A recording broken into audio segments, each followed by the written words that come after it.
Good evening, नमस्कार। Career point के YouTube channel के ऑनलाइन क्लासेस में आप सभी का एक बार फिर से स्वागत है। साथियों, जैसा कि आपको पता है कि हम अपने इस चैनल के माध्यम से आपके लिए एनसीईआरटी की पुस्तक से संबंधित जितने भी महत्वपूर्ण टॉपिक हो सकते हैं उनके प्रश्नों को सॉल्व करने का प्रयास करते हैं। हमने अपनी पिछली टेस्ट सीरीज़ में पॉलिटी से संबंधित जितने भी संविधान के महत्वपूर्ण प्रश्न थे, उनके जितने भी यूनिट्स थे, उनको सॉल्व किया। आज से जो हम लोग टेस्ट सीरीज शुरू करने जा रहे हैं वो ज्योग्राफी से संबंधित है और ज्योग्राफी में भी भारत के भूगोल से संबंधित यूनिट्स होंगे। आज का जो हमारा पहला यूनिट है वो भारत के प्राकृतिक स्वरूप से संबंधित है। तो मैं चाहूँगा कि आज की जो टेस्ट सीरीज वो शुरू हो उससे पहले जितने भी हमारे नए स्टूडेंट इस चैनल से आज जुड़ रहे हैं वो ज़रूर से हमारे चैनल को पहले सब्सक्राइब कर दें। ठीक है साथियों, और आप सब्सक्राइब करने के बाद सीधे लाइव चैट के थ्रू आप हमसे जुड़ सकते हैं और हर एक क्वेश्चन के बाद आप जो भी आंसर आपको आता है वो हमें लाइव चैट के थ्रू बता सकते हैं। इसके अलावा आप हर एक क्वेश्चन के एक्सप्लेनेशन पे विशेष ध्यान दें, क्योंकि वहाँ से आपको बस क्वेश्चन ही नहीं बल्कि उनसे संबंधित जो भी संभावित प्रश्न बन सकते हैं उनके बारे में भी आपको जानकारी मिलेगी। आज के भूगोल का जो हमारा पहला यूनिट है वो है भारत का भौतिक स्वरूप, और इसमें हम लोग इसके महत्वपूर्ण 35 प्रश्नों को आज सॉल्व करेंगे। तो साथियों, आपको शुरू से लेकर लास्ट तक बने रहना इस वीडियो में और इन महत्वपूर्ण 35 प्रश्नों के सॉल्यूशन को भी ध्यान देना है। पहला प्रश्न आपके लिए जो आज की टेस्ट सीरीज़ का है वो है, भारत में पश्चिमी तट के उत्तरी भाग को क्या कहते हैं? आपके ऑप्शन है कोंकण तट, कोरोमंडल तट, मालाबार तट या फिर उत्तरी सरकार। आप देखेंगे कि हम लोग इस टेस्ट सीरीज़ के माध्यम से जो भी प्रश्नों को हल कर रहे हैं ये कहीं ना कहीं उत्तर प्रदेश आयोग के विभिन्न परीक्षाओं में, साथ ही साथ सेंट्रल के भी कई एग्जामों में आपको यहाँ से क्वेश्चन मिलेंगे। क्वेश्चन नंबर जो फर्स्ट है साथियों, इसका जो आंसर है वो है आपका ऑप्शन ए, कोंकण तट। यहाँ ध्यान रखेंगे आप, यहाँ डिटेल देख सकते हैं। कोंकण तट जो है वो पश्चिमी घाट का उत्तरी भाग है जो कि दमन से गोवा तक है, जबकि मालाबार तट जिसे केरल तट भी कहा जाता है ये पश्चिमी घाट का दक्षिणी भाग जो मंगलुरु से कन्याकुमारी तक है। इसके अलावा जो उत्तरी सरकार है ये पूर्वी तट के उत्तरी भाग में आप देखेंगे आंध्र प्रदेश में कृष्णा नदी से गोदावरी नदी तक का भूभाग है, जबकि कोरोमंडल तट है ये पूर्वी तट के दक्षिणी भाग में स्थित है। यहाँ आप ध्यान रखेंगे इसको कि अगर इसको हम चित्र के माध्यम से देखें तो आप इसे समझ सकते हैं। अगर हम ये नीचे तटीय रेखा बनाएं तो इस साइड वाला जो होता है इसे पश्चिमी घाट और इधर वाले को पूर्वी घाट कहा जाता है। पश्चिमी घाट पे अगर आप देखेंगे तो ऊपर की तरफ यहाँ पे जो है ये पहले कोंकण तट है और ये जो नीचे वाला हिस्सा है यहाँ पे ये है आपका मालाबार तट। इसके बाद अगर हम पूर्वी घाट की तरफ आते हैं तो पूर्वी घाट में जो ऊपर का ये हिस्सा है ये उत्तरी सरकार, और जबकि जो नीचे वाला है इसे कोरोमंडल तट कहा जाता है। तो उम्मीद है आप इस क्वेश्चन को समझ पाए होंगे। बढ़ते हम अपने नेक्स्ट क्वेश्चन की तरफ। देख सकते हैं क्वेश्चन नंबर जो सेकेंड है आपके लिए कि पाक जल डमरू मध्य जिसे पाक स्ट्रेट भी कहा जाता है तथा मन्नार की खाड़ी द्वारा निर्मित संकीर्ण समुद्री जलमार्ग द्वारा इनमें से कौन सा देश भारत से अलग होता है? आपके ऑप्शन है बांग्लादेश, म्यांमार, श्रीलंका या फिर डी ऑप्शन है पाकिस्तान। ये बहुत ही इंपॉर्टेंट प्रश्न है जो कि आप देखेंगे कई बार एग्जामों में पूछा भी गया है। क्वेश्चन नंबर जो सेकंड है साथियों, इसका जो आंसर है वो है आपका ऑप्शन सी, श्रीलंका। यहाँ ध्यान रखेंगे पाक जल डमरू मध्य के नाम से कई लोग इसे पाकिस्तान समझ लेते हैं, जबकि ये श्रीलंका से संबंधित है। देख सकते हैं आप यहाँ पे पाक जल डमरू मध्य यानी पाक स्ट्रेट भारत के तमिलनाडु राज्य और श्रीलंका के उत्तरी भाग के मध्य स्थित एक जल संयोजी यानी वाटर स्ट्रेट है। यह बंगाल की खाड़ी को पाक की खाड़ी और मन्नार की खाड़ी से जोड़ता है। इस जल डमरू मध्य का नामकरण ब्रिटिश शासनकाल में मद्रास प्रेसिडेंसी के गवर्नर रॉबर्ट पाक के नाम पर किया गया था। तो उम्मीद है आप व्याख्या के माध्यम से कई सारे पॉइंट्स और भी समझ पाए होंगे। बढ़ते हम अपने नेक्स्ट क्वेश्चन की तरफ। क्वेश्चन नंबर थर्ड देख सकते हैं आप कि सियाचिन ग्लेशियर को लेकर किन देशों में विवाद है? आपके ऑप्शन है भारत और चीन, भारत और अफगानिस्तान, भारत पाकिस्तान या फिर डी ऑप्शन है भारत और नेपाल।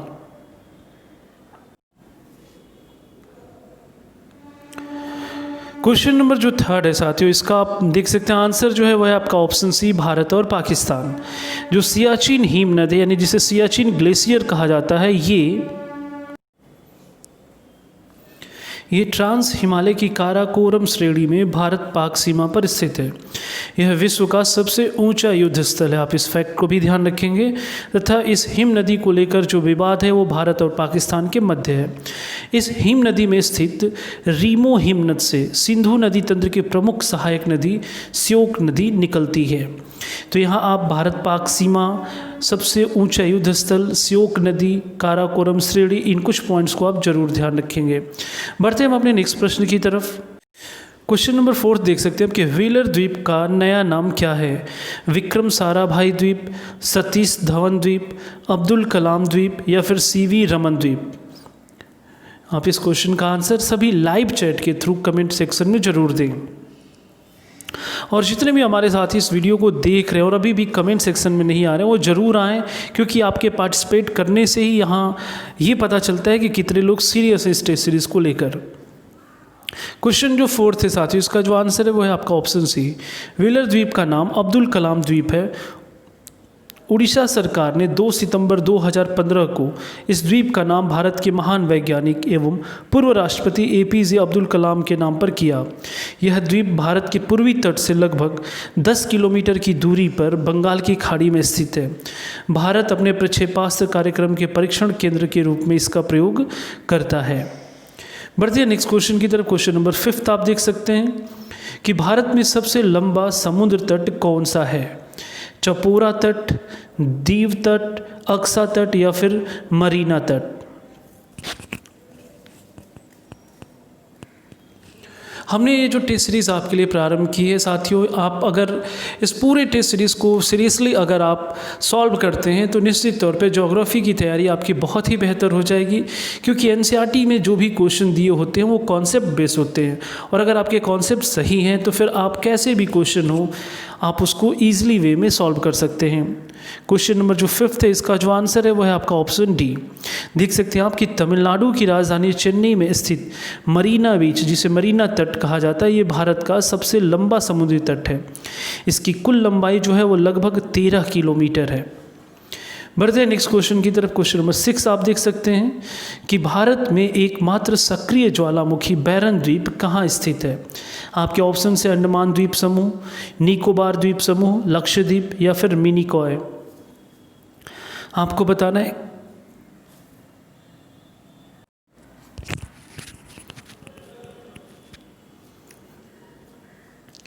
देख सकते हैं आप क्वेश्चन नंबर जो 6 है, इसका जो आंसर है वो है आपका ऑप्शन ए, अंडमान द्वीप समूह। देखेंगे आपके बैरन द्वीप जो है वो भारत का ही नहीं बल्कि दक्षिण एशिया का एकमात्र सक्रिय ज्वालामुखी द्वीप है, जो बंगाल की खाड़ी में स्थित अंडमान निकोबार द्वीप समूह का एक भाग है। बैरन का अर्थ है बंजर, जहाँ कोई नहीं रहता हो। इस द्वीप पर कोई भी मानव का बस्ती या मानव बसाव नहीं है, तो आप इसे ध्यान रखेंगे। बढ़ते हम अपने नेक्स्ट क्वेश्चन की तरफ। क्वेश्चन नंबर 7 देख सकते हैं कि खैबर पास यानी खैबर दर्रा कहाँ स्थित है? भूटान, बांग्लादेश, भारत या फिर पाकिस्तान?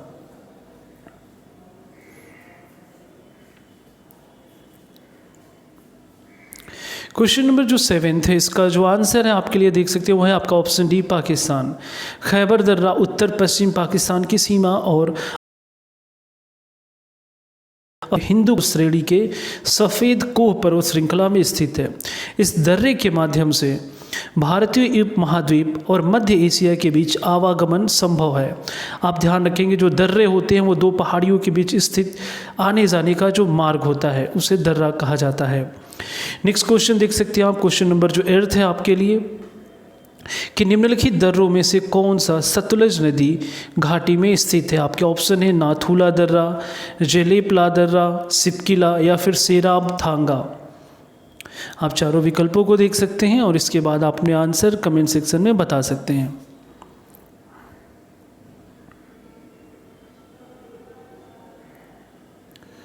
आज की टेस्ट सीरीज में साथियों महत्वपूर्ण 35 प्रश्नों को हम लोग सॉल्व कर रहे हैं। देख सकते हैं आप क्वेश्चन नंबर जो 8 है, इसका जो आंसर है वह है आपका ऑप्शन सी, सिपकिला दर्रा। ध्यान रखेंगे जो सिपकिला दर्रा है वो हिमालय पर्वत श्रेणी में स्थित एक प्रमुख दर्रा है, जो भारतीय राज्य हिमाचल प्रदेश को तिब्बत से जोड़ता है। सतलुज नदी इस दर्रे के समीप एक संकरी घाटी से प्रवाहित होती हुई तिब्बत से भारत में प्रवेश करती है।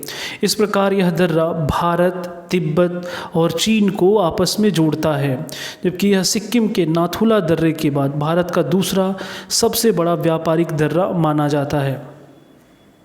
नेक्स्ट क्वेश्चन देख सकते हैं आप, क्वेश्चन नंबर जो 9 है कि कैलाश मानसरोवर की यात्रा पर जाने वाले तीर्थयात्रियों को तिब्बत में प्रवेश करने के लिए किस दर्रे को पार करना पड़ता है?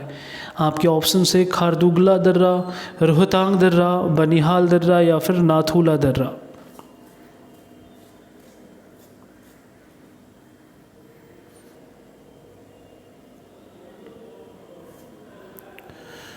क्वेश्चन नंबर जो 9 है इसका जो आंसर है वो है आपका ऑप्शन डी, नाथुला दर्रा। आप डिटेल देख सकते हैं, कैलाश मानसरोवर की यात्रा पर जाने वाले तीर्थयात्रियों को तिब्बत में प्रवेश करने के लिए नाथुला दर्रा जो कि सिक्किम में स्थित है और लीपू लेख दर्रा जो कि उत्तराखंड को पार करना पड़ता है। नाथुला दर्रा जो है वो भारतीय राज्य सिक्किम को तिब्बत से जोड़ता है, जबकि लीपू लेख दर्रा हिमालय पर्वत श्रेणी में अवस्थित भारत तिब्बत के मध्य एक स्थित दर्रा है। तो यहाँ उम्मीद है कि आप चारों जो दर्रे दिए गए हैं उनसे संबंधित जो भी महत्वपूर्ण तथ्य हो सकते हैं आप वो एक्सप्लेनेशन के माध्यम से समझ पाए होंगे। नेक्स्ट क्वेश्चन आप देख सकते हैं, क्वेश्चन नंबर जो 10 है आपके लिए, डंकन पैसेज निम्नलिखित में से किसके मध्य स्थित हैं? आपके ऑप्शन है अंडमान एवं निकोबार, दक्षिणी व लिटिल अंडमान, उत्तरी व मध्य अंडमान या फिर उत्तरी व दक्षिणी अंडमान। साथियों, आप ज्योग्राफी की कभी भी तैयारी कर रहे हो तो आप अपने साथ एटलस जरूर रखा करें। उसके थ्रू अगर आप मैपिंग पे ध्यान देते हैं तो उसकी अवस्थिति हर एक बिंदु की आपको क्लियर हो जाएगी। क्वेश्चन नंबर जो 10 है इसका जो आंसर है वो है आपका ऑप्शन बी, दक्षिणी व लिटिल अंडमान के बीच। देख सकते हैं आप, हिंद महासागर में स्थित डंकन पैसेज एक जल डमरू मध्य है। यह ग्रेट अंडमान द्वीप समूह का भाग है जो रटलैंड द्वीप को लिटिल अंडमान से अलग करता है। इसके पश्चिम में बंगाल की खाड़ी एवं पूर्व में अंडमान सागर स्थित है। मैं जितने भी यहाँ पे पॉइंट्स बता रहा हूँ निश्चित तौर पे अगर आप एटलस यूज करेंगे तो इन जगहों को अगर आप उसमें सर्च कर लेते हैं तो फिर वो हमेशा के लिए आपको क्लियर हो जाएगा। नेक्स्ट क्वेश्चन देख सकते हैं, क्वेश्चन नंबर जो 11 है आपके लिए, रिक्त स्थान भरना है। वृहत हिमालय में स्थित एक ठंडा रेगिस्तान है, आपको बताना है इसमें से कौन सा, लद्दाख, सतपुड़ा, अरावली या फिर विंध्याचल।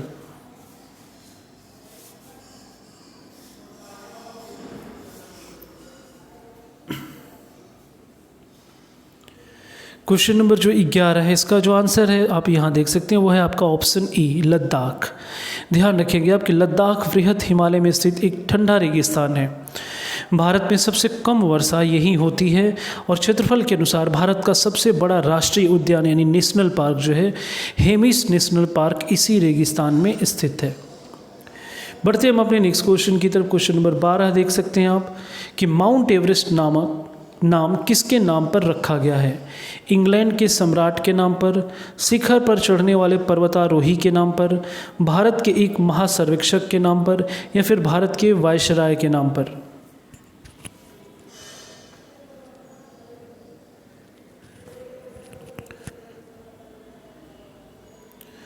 क्वेश्चन नंबर जो 12 है इसका जो आंसर है वह है आपका ऑप्शन सी, भारत के एक महासर्वेक्षक के नाम पर। यहाँ ध्यान रखेंगे आप, सर जॉर्ज एवरेस्ट के नाम पर इस पर्वत का नाम माउंट एवरेस्ट रखा गया था। वे एक ब्रिटिश भूगोलवेत्ता और महासर्वेक्षक थे। 1865 ईस्वी में उन्हीं के नाम पर माउंट एवरेस्ट का नामकरण किया गया था। नेक्स्ट क्वेश्चन की तरफ बढ़ते हैं। क्वेश्चन नंबर 13 देख सकते हैं आप, साल्टोरा पर्वतमाला कहाँ स्थित है? आपके ऑप्शन है लद्दाख में, काराकोरम पर्वतमाला के एक अंग के रूप में, विंध्याचल में या फिर डी ऑप्शन है पश्चिमी घाटों के एक अंग के रूप में। यहाँ पे कई प्रश्न इस टेस्ट सीरीज में आपको ऐसे भी मिले होंगे जो आमतौर पे आप हो सकता है पहले ना भी सुने हों, तो ऐसे क्वेश्चंस को आप ज़रूर नोट डाउन कर लिया करें। इसके अलावा जो क्वेश्चन आपको आ रहे हैं उसके एक्सप्लेनेशन से और भी अधिक जानकारी उसके बारे में आप इकट्ठा कर सकते हैं। इस क्वेश्चन का जो आंसर है वो है आपका ऑप्शन बी, साल्टोरा पर्वतमाला पाक अधिकृत कश्मीर जिसे पीओके कहा जाता है कि गिलगिट बाल्टिस्तान क्षेत्र की सीमा पर स्थित है, जो सियाचिन ग्लेशियर के दक्षिण पश्चिम में ट्रांस हिमालय की काराकोरम श्रेणी में स्थित है। इसलिए इसे काराकोरम के हृदय स्थल के नाम से भी जाना जाता है। बढ़ते हैं नेक्स्ट क्वेश्चन की तरफ। क्वेश्चन नंबर 14 देख सकते हैं आप कि निम्नलिखित में से कौन सी पर्वत श्रेणी भारत में सबसे पुरानी है? हिमालय पर्वत श्रेणी, विंध्याचल, अरावली या फिर सह्याद्री।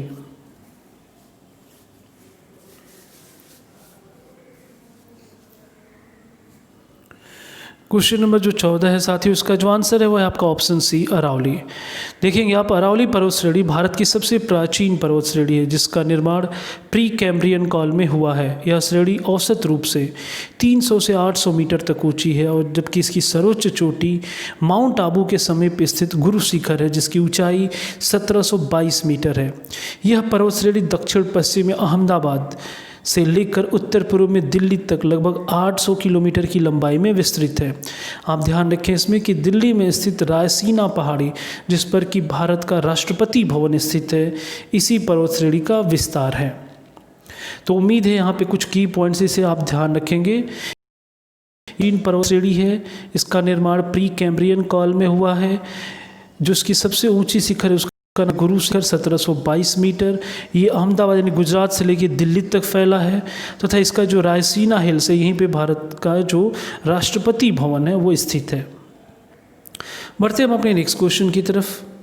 क्वेश्चन नंबर जो 15 है आपके लिए कि नागा, खासी और गारो पहाड़ियाँ स्थित हैं कहाँ पे? पूर्वांचल पर्वतमाला में, काराकोरम पर्वतमाला में, जास्कर पर्वतमाला में या फिर हिमालय पर्वतमाला में।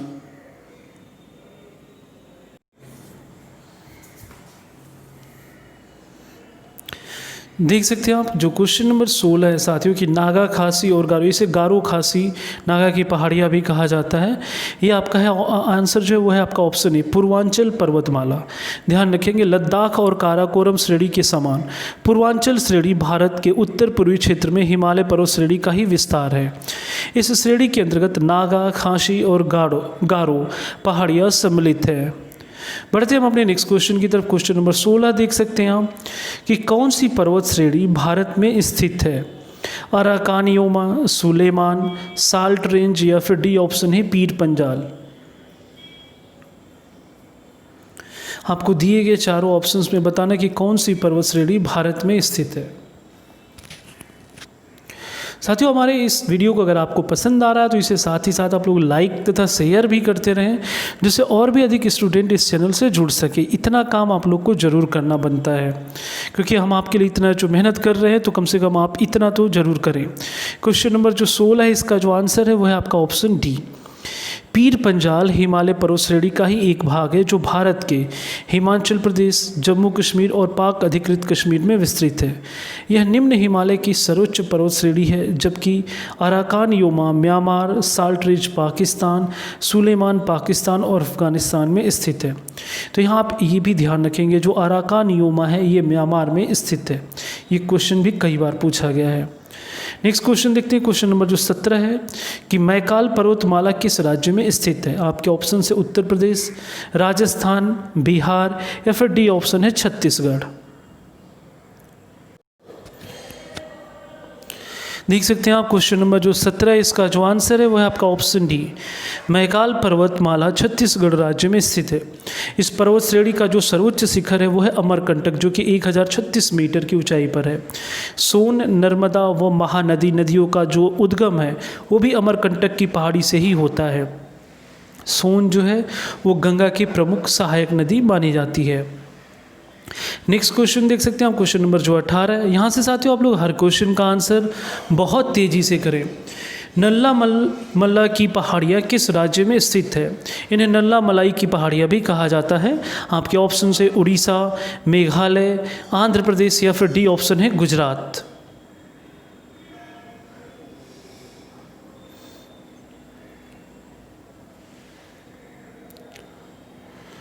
क्वेश्चन नंबर जो 18 है, इसका जो आंसर है वो है आपका option C, Andhra Pradesh.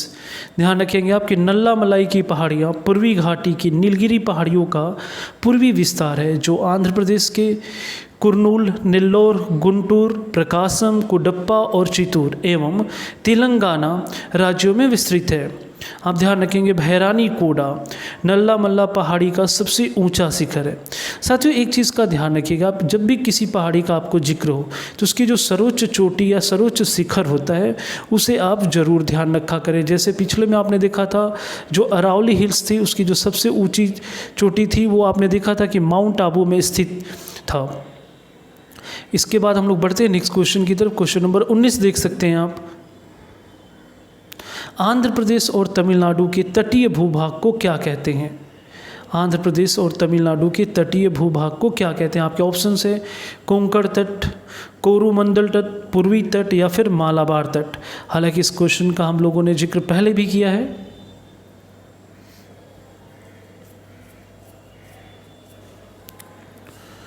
Question number जो 19 है, इसका जो आंसर है आप यहाँ देख सकते हैं, वो है आपका आंसर बी। ध्यान रखेंगे, जो बी ऑप्शन था आपका कोरोमंडल तट। इसके डिटेल को एक बार यहाँ फिर से आप देख सकते हैं कि भारत के पूर्वी घाट का दक्षिणी भाग कोरोमंडल तट कहलाता है। इस सघन तटीय क्षेत्र के 3 उपविभाग किए जा सकते हैं: उत्कल का मैदान, आंध्र तटीय मैदान एवं तमिलनाडु का मैदान। बढ़ते हैं नेक्स्ट क्वेश्चन की तरफ। क्वेश्चन नंबर 20 देख सकते हैं आप। विश्व का दूसरा सबसे ऊंचा पर्वत शिखर निम्नलिखित में से कौन सा है? धौलागिरी, कंचनजंगा, K2 या फिर नंदा देवी।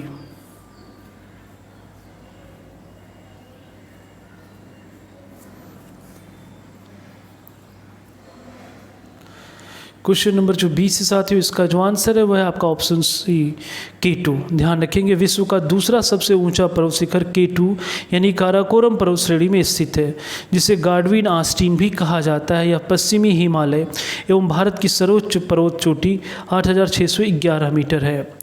तो आप ध्यान रखेंगे इसे, क्योंकि वैसे जो सबसे है माउंट एवरेस्ट वो भारत में स्थित नहीं है, अतः आप इस बात को ध्यान रखेंगे। नेक्स्ट क्वेश्चन देख सकते हैं। क्वेश्चन नंबर जो 21 है आपके लिए। मांजुली द्वीप विश्व का सबसे बड़ा नदी द्वीप किस राज्य में स्थित है? आपके ऑप्शन है अरुणाचल प्रदेश, असम, त्रिपुरा या फिर डी ऑप्शन है आंध्र प्रदेश। ये बहुत ही इंपॉर्टेंट प्रश्न है, इसे आप जरूर नोट कर लेंगे। क्वेश्चन नंबर जो 21 है, इसका जो आंसर है वह आपका ऑप्शन बी असम। माजुली द्वीप विश्व का सबसे बड़ा नदीय द्वीप है, जो असम राज्य में ब्रह्मपुत्र नदी के मध्य स्थित है।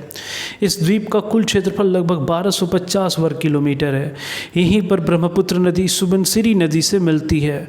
माजुली आर्द्र द्वीप यानी वेटलैंड की श्रेणी में शामिल पारिस्थितिकी हॉट स्पॉट है। इस बात को आप ध्यान रखेंगे। नेक्स्ट क्वेश्चन देख सकते हैं। क्वेश्चन नंबर जो 22 है, जो कि बहुत ही इंपॉर्टेंट है, जिसको मैं आमतौर पे अपने टेस्ट सीरीज़ में ज़रूर देता हूँ कि सर क्रीक कहाँ स्थित है? गुजरात के साथ लगने वाली भारत पाक की सीमा पर, लद्दाख स्थित भारत पाक की सीमा पर, उत्तर पूर्व में भारत चीन सीमा पर या फिर डी ऑप्शन है भारत म्यांमार सीमा पर।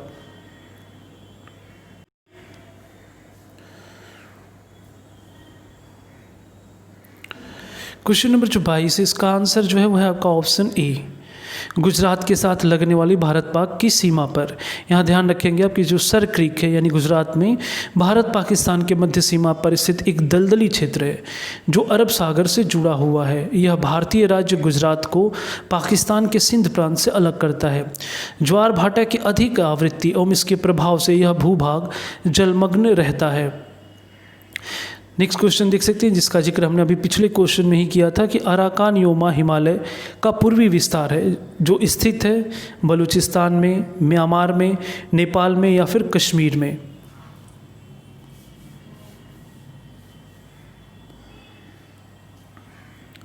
क्वेश्चन नंबर जो 23 है साथियों, इसका जो आंसर है वो है आपका option B, Myanmar.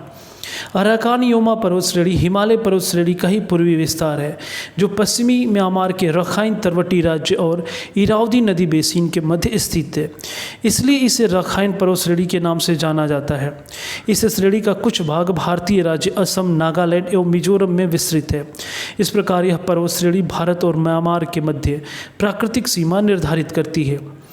Question number 24 देख सकते हैं आप कि निम्न हिमालय और रिक्त स्थान है के बीच में स्थित लंबवत घाटी को दून के नाम से जाना जाता है। आपके ऑप्शन है हिमाद्री, हिमाचल, शिवालिक या फिर डी ऑप्शन है तिब्बत। क्वेश्चन नंबर जो 24 है, इसका जो आंसर है वो है आपका ऑप्शन सी, शिवालिक।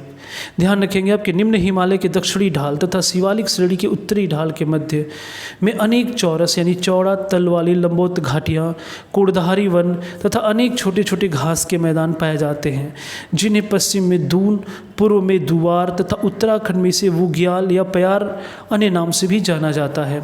देहरादून एवं हरिद्वार इसी का उदाहरण है। नेक्स्ट क्वेश्चन देख सकते हैं आप, क्वेश्चन नंबर 25 कि अरब सागर के द्वीपों में से किस भाग को मिनिकॉय द्वीप के नाम से जाना जाता है। आपके ऑप्शन है उत्तरी, पूर्वी, दक्षिणी या फिर डी ऑप्शन है पश्चिमी।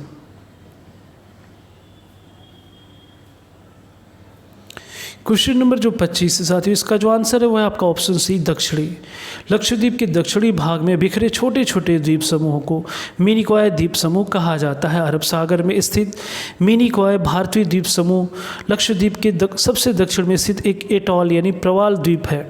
यहाँ मौसम वेधशाला एवं प्रकाश स्तंभ भी स्थित है। क्वेश्चन नंबर 26 देख सकते हैं आप, रिक्त स्थान है पहले कि इसके बाद हिमालय दक्षिण की ओर एक तीव्र मोड़ बनाते हुए भारत की पूर्वी सीमा के साथ फैल जाता है। आपके ऑप्शन है जोजिला दर्रा, दिहांग महाखंड, भूटान सीमा या फिर नेपाल सीमा।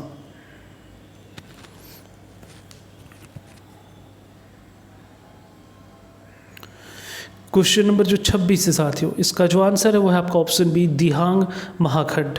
ध्यान रखेंगे जो दिहांग महाखंड के बाद हिमालय पर्वत श्रेणी दक्षिण की ओर एक तीव्र मोड़ बनाते हुए भारत की पूर्वी सीमा के साथ फैल जाती है, जहां इसे मीजो, मीरी, मिसमी, डफला, पूर्वांचल आदि पहाड़ियों के नाम से जाना जाता है। क्वेश्चन नंबर 27 देख सकते हैं आप, निम्नलिखित में से वे पहाड़ियाँ कौन सी हैं जो पूर्वी और पश्चिमी घाटों को जोड़ती हैं। ये बहुत ही इंपॉर्टेंट प्रश्न है आपके लिए। आपके ऑप्शन है सतपुड़ा, विंध्य, नीलगिरी या फिर अरावली।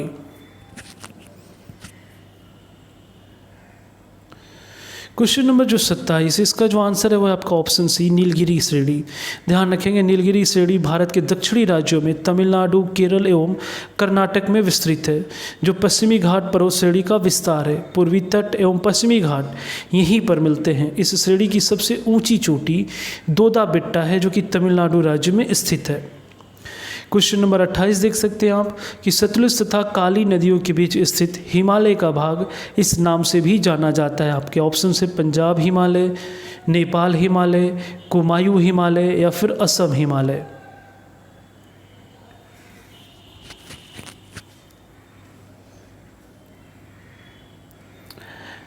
क्वेश्चन नंबर जो 28 है, इसका जो आंसर है वो है आपका ऑप्शन सी कुमायूं हिमालय।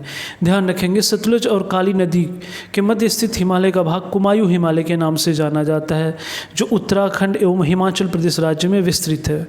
इसका सर्वाधिक भूभाग उत्तराखंड राज्य में ही स्थित है। ध्यान रखेंगे आप यहाँ नंदा देवी, कामेत, त्रिशूल, केदारनाथ, बद्रीनाथ, दूनगिरी, गंगोत्री आदि इसी श्रेणी की प्रमुख पर्वत चोटियाँ हैं। गंगा, यमुना तथा रामगंगा नदियों का उद्गम भी इसी श्रेणी से होता है। इस श्रेणी के पूर्व में नेपाल हिमालय तथा पश्चिम में कश्मीर हिमालय स्थित है। क्वेश्चन नंबर 29 देख सकते हैं आप। साथियों आज की टेस्ट सीरीज में हम लोग 35 क्वेश्चन ना लेके बल्कि 30 क्वेश्चन को ही लेते हैं, तो आप आज 30 प्रश्नों को ही हल करेंगे। बाकी इसके प्रश्न मैं आपको नेक्स्ट टेस्ट सीरीज में दे दूंगा। क्वेश्चन नंबर 29 देख सकते हैं आप कि तिस्ता और दिहांग नदियों के मध्य आने वाले हिमालय के भाग को कौन सा हिमालय कहा जाता है। नेपाल हिमालय, कश्मीर हिमालय, असम हिमालय या फिर जम्मू हिमालय।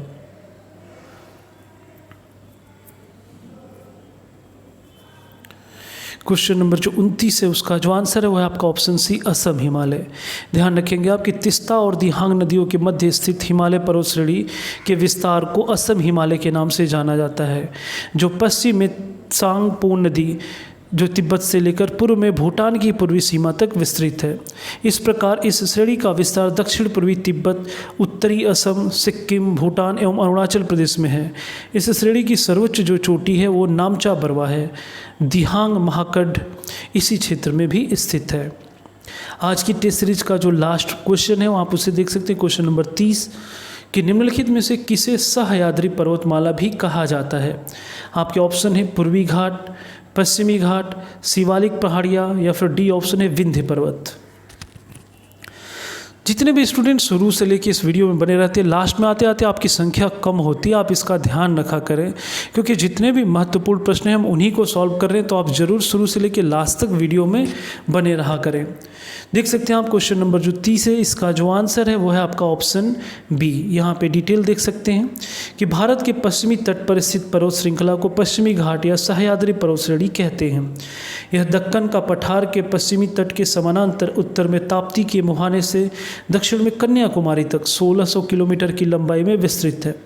ये पहाड़ियाँ गुजरात, महाराष्ट्र, गोवा, कर्नाटक, केरल व तमिलनाडु राज्यों में विस्तृत है। तो उम्मीद है आप इस क्वेश्चन के एक्सप्लेनेशन को बहुत बेहतर ढंग से समझ पाए होंगे। तो ठीक है साथियों, आज ज्योग्राफी यानी भारत के भूगोल से संबंधित जो पहला यूनिट था कि भारत का भौतिक स्वरूप, उससे संबंधित महत्वपूर्ण 30 प्रश्नों को आज हम लोगों ने सॉल्व किया तथा कुछ कारणों से हमने कुछ क्वेश्चंस को आज सॉल्व नहीं किया है, तो हम उसको अगले वीडियो में लेने का प्रयास करेंगे।